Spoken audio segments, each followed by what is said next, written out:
Guys আসসালামু আলাইকুম। দেখুন মিষ্টি কুমড়া সিদ্ধ করতেছি। মিষ্টি কুমড়া আজকে ভর্তা করব।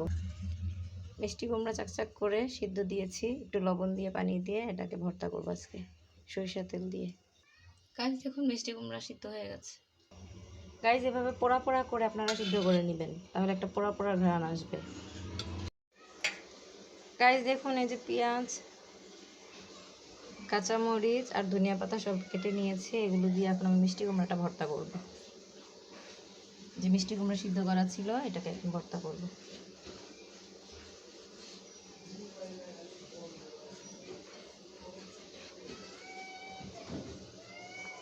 প্রথমে যে এটাকে এখন সরিষার তেল দিয়ে আর লবণ দিয়ে ভালোভাবে চটকে নিব।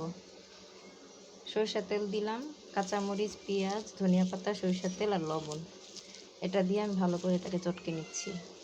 আপনারা অনেকে শুকনো মরিচ দিয়েও খেতে পারেন, যার যার রুচি অনুযায়ী ইচ্ছা।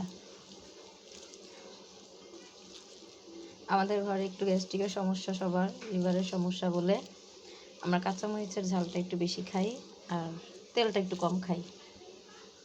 আপনারা আমার রান্নার মধ্যে দেখবেন তেলটা একটু কম দিই, তেল বেশি হলে আমাদের সমস্যা হয়। এই যে দিয়ে দিলাম, এখন এটাকে ভালোভাবে চটকে নিচ্ছি।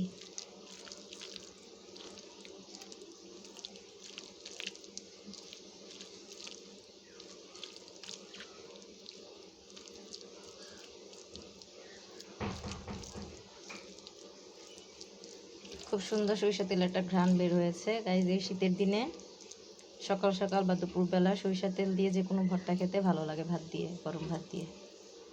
হয়ে গেল আমার মিষ্টি কুমড়া সিদ্ধ ভর্তা। আল্লাহ হাফেজ।